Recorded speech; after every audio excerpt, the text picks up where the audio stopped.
I have been making videos about how to run a medical practice almost without a doctor. Invent systems, delegate everything, get home by 4. This week, I learned that this very thing almost broke my team. And not because of one bad day, because I stopped paying attention. One of my receptionists looked me in the eye and told me something that changed my perception completely on how I run this practice and what I've been teaching in this channel. So let me tell you exactly what happened, and at the end, I'm going to show you the one thing that I got wrong that you should also audit your clinic for. So it all started really quietly. My staff seemed a little withdrawn, specifically one of my staff members, more quiet, and at one point I asked her, hey, is there anything going on? Can you tell me what's happening? I see something's wrong.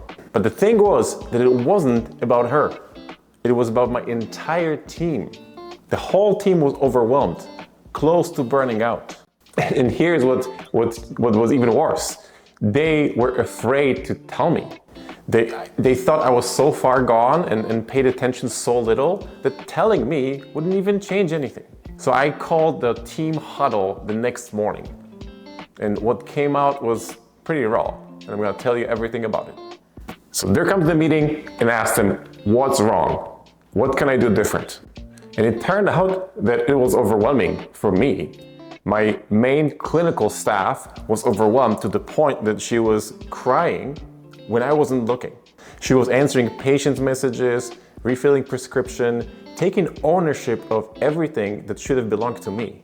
It was all to the point that she was about to leave for vacation for 10 days and she was planning to take her laptop with her to check the labs every day so that when she comes back, she's not overwhelmed with 500 messages and 1,000 refills. My office manager told me that the patients were suffering, that they see me absent, that they can't really share things with me, that I'm just leaving the room before they feel comfortable because my tasks are done and I'm going. She noticed that I'm distracted and I'm leaving half day. I'm not appearing on time as I should be. The whole team is carrying the weight of patients waiting for me. And then the rest of the team kept on adding and opening my eyes to what I was doing wrong. The main thing was that my staff saw me overwhelmed and they kept on absorbing the extra tasks to take things off my plate. And that made things even worse for them. My nurses started telling me that they are here because they were looking for connection that they didn't get in the hospital work. And now I'm telling them to see patients quicker, faster, and more efficiently. They kept on losing the thing that they came here for. And here's the part that I think I realized in the back of my head, but I wasn't really paying attention. I was usually busy doing other things, involved in my other businesses, in doctorflow, in my joint injection practice, to the point where my staff, several times a week, they had to text me that patients are ready, waiting for me. I was getting messages like, 3 patients ready, waiting for you, 4 patients ready, waiting for you. Are you here? The patients were prepared, but I just wasn't there. And another thing that I was informed they were doing to protect me from myself is that they realized that whenever there was a package for me, I behaved like a 5-year-old kid who couldn't wait for Christmas and had to open it right there and then. And for the improved patient flow, my staff was hiding those packages until the end of the day so I wouldn't see it and I wouldn't jump on it. And if I look back at this, there were signals that things were wrong that I could have read on time. In the last 2 months, I've received 2 1-star Google reviews, which have never happened before to me. I had some feelings and signals that patients were about to leave, as well as I realized I started working less and my billing started to drop. So all the measurable things were there as well. I just wasn't paying attention. In 8 years of my medical practice, I didn't have a single employee, a full-time employee, that ever quit on me. And I was proud of it. I realized how the team is stronger, how we're adding more members, how they grow together, how they really grow to be friends with each other. And then my receptionist told me something that moved me to the core. She told me that we watch you talk to other people on social media, how awesome your practice is, how you delegate everything, but we are the ones running it. And worse than that, we are running without you. And then we have no energy to give to our kids when we go back home. So then I realized that this very team I was bragging about on my channels, I was so happy to work along with, and I was so proud that they can do so much for me. I almost broke them. And not because I asked too much, because I just stopped showing up. My praise and pride that I was having such great support turned into actually neglect from my side. They didn't feel like they were building something with me. They felt like they were just left alone, holding down the thread while I was not there. So I teach delegation, I teach office efficiency. I think I'm so great at this. But here's the moment that I crossed the line from delegation into lack of leadership. And they had the courage to tell me right before it was too late. So the next morning, I called a team huddle. And here's exactly what I committed myself to. First of all, my main clinical staff is not taking her laptop for vacation, and she would not have to catch up any extra work when she comes back. I made it really clear. Number two, I committed to showing up on time every day in the morning, 8:30, not 8:45, not 8:55, not leaving my staff behind with a load of upset patients. No more messages, no more reminding me. I agreed to flip the schedule so there's more room for the patients, so mornings are longer. I'm gonna take mornings for work with the patients and afternoons for myself for other projects.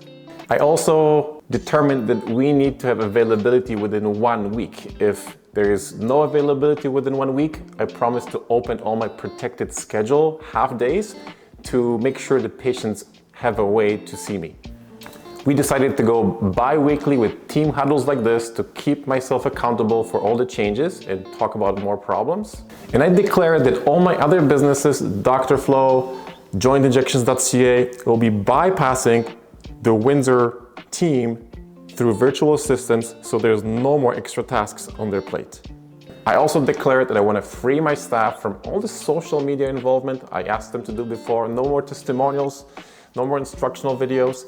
I also equipped them with an AI in the pocket Claude team, so with the context of the clinic and everything I could think of, so if they have a quick question, they don't have to wait for me. They could resolve problems on their own more independently.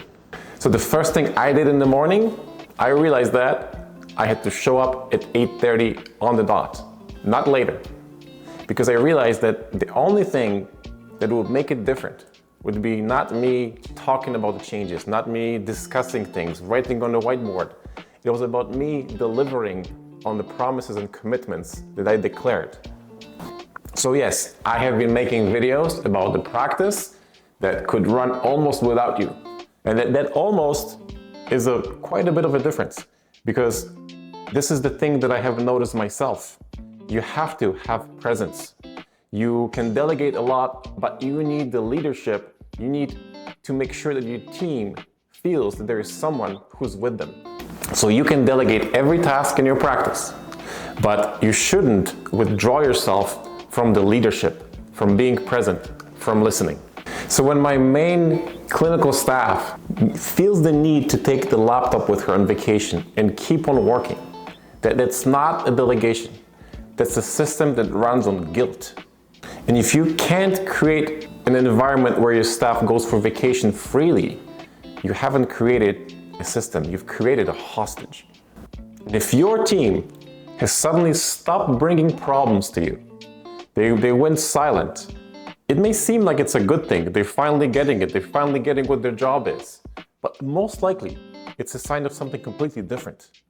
They probably realized that there is no point in bringing anything up to you, that they've given up on believing that you can help them. And that silence can be one of the most dangerous things that can happen to you. So if you know a doctor that would need to hear this, send them this video. And if you want more real stories from medical practice, problems that come up and how I look at them, how I'm trying to solve them, subscribe to my channel. And as always, take care of yourself and your team first. See you next time.